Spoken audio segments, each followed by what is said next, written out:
what made you go and say, I'm going to leave Keller Williams, the staple of American real estate, and go join this new tech firm? Yeah, and look, it was not an overnight decision. I had a number of friends, right? Being a long-term Keller Williams guy, I was there for more than 10 years. I was a franchisee, I was a regional trainer, I was a Bold coach, a MAPS coach, a MAPS Leadership Council. I mean, the whole thing. I bled their colors, so to speak, right? And so through the years, many of my friends and colleagues that had gone over from across the country would, make that phone call, and I just wasn't open to it. What I was observing, though, even though I had no intention of changing brands, was that I, as a broker owner, right, as a franchisee, no longer wanted to have the obligation of this big, giant palatial operation. Our operation had two of them, and my financial obligation to that. Just as a business person, that no longer made sense to me. I was already, from about 3 years prior to joining, making arrangements to pull out because I wanted to have my money working for me, quite honestly, in real estate. As you know, I own real estate rentals in Memphis, Tennessee, and I wanted my money there.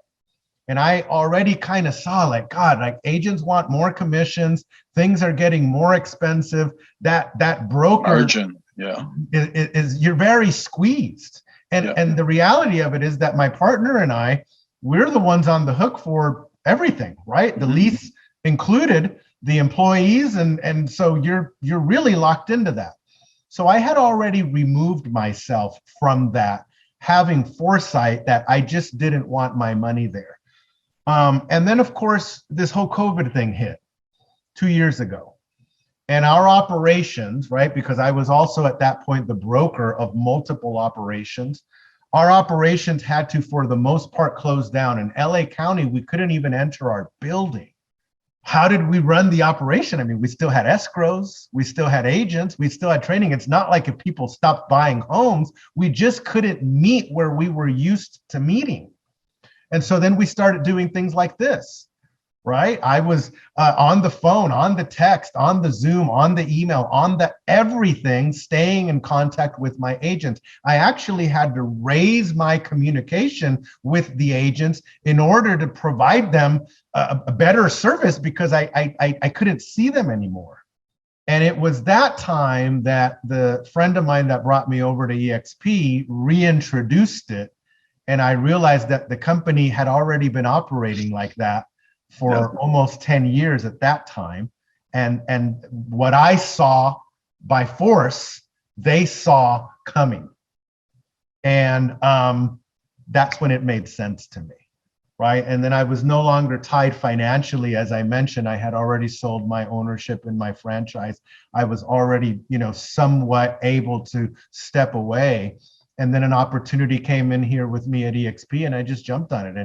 And Tony, it's been a great move, not only because the people behind EXP are solid, they're real estate people with a vision of where brokerage is going, right? Where brokerage is going. Because you say, well, we're a tech company, and we are, yet at our heart, we're a broker. I mean, our founder, Glenn Sanford, is a real estate agent. Right? He's not some guy that came up with some idea wanting to pierce our industry. He's one of us. And so our culture, our leadership, our management, dude, we're solid. And when I saw that, it just made sense. And, now being here more than 2 years, I'm more convinced now than I was when I opened my eyes to it. And so that's what made me make the move. I still have love, of course, for my friends at the former company, and like I do with the industry in general and our colleagues. Like I said, there's not, I don't think, a right or a wrong way. Yet for me, this is more in line with where the industry is going and where the brokerage business is going. So I'm in the spot that works best for me at the time.